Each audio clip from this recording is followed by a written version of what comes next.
5 seconds to go.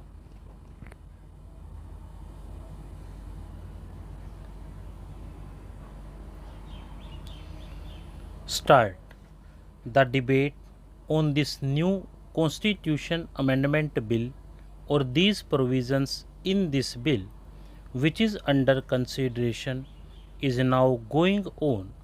But some people started objecting that there are certain basic changes in the Constitution. They have started objecting to the passing of this Constitution Amendment Bill, questioning whether this House has got its mandate. Let us discuss it on the basis of these points, which have been raised by some honorable friends. My friends have aptly said that this House has got the mandate on the basis of the programs of the party given in 1971. I do not want to refer to all that, but if in order to uphold the Constitution, in order to work within the framework of this Constitution, certain changes are made in order to give relief to the poorer sections. I do not know where is the conflict therein and where is the question of mandate that comes in. The mandate is there. The moment this House was elected, composed of 526 members, they have their bounden duty to secure for the society justice, social, economic, and political. This is envisaged under the bill. What are we going to do by this amending process? They said erosion of fundamental rights. The law minister and other members also explained that any laws passed in the furtherance of the directive principles, that is, Chapter 4 of the Constitution, should not be challenged on any of the grounds mentioned in Articles 14, 19, and 31. What are the things that are mentioned in the directive principles? The things are betterment of the society, welfare of the people, and in its totality, whatever is possible, that is to be done. I would like to add one word here. So far as these things which were not being done earlier are concerned, an attempt has been made to do them and also to see that the society marches forward both in the economic sphere and political sphere, and also to transform the society into an egalitarian society.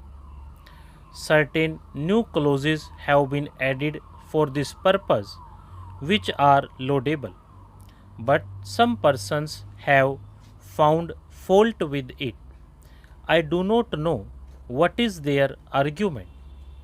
Let us take the question of erosion of the judiciary.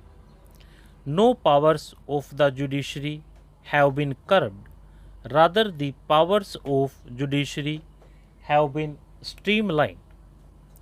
We have seen out of our experience what actually has been the role of the judiciary in our country. One after the other, the judiciary tried to interpret the Constitution in a manner they wanted to do, and even by one judge's point of view, either in the High Court or Supreme Court, they wanted to uphold that their views were supreme and none else's. Though we are in this democratic process and we believe in democracy and adult franchise, yet this view of the representatives of the people in this house and in the other house are not supreme only, the judge's views are supreme. This is nothing but a new nepotism on the part of the judiciary who deliver judgments as if they are the only kings and rulers in this country and nobody else, completely ignoring the will and consent of the people who send their representatives to this house to look after their welfare and well being. Therefore, the question of erosion of the judiciary does not hold any ground.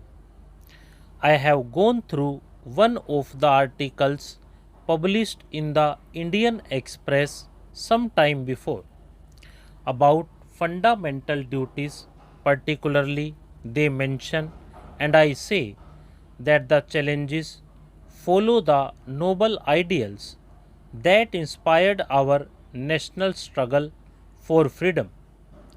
Our national leaders took part in the national struggle and they aptly have said that there are certain fundamental rights and those rights, particularly referring to Article 14, 19, and 31, are somehow or the other being taken in view of the directive principles of the state policy of the Constitution.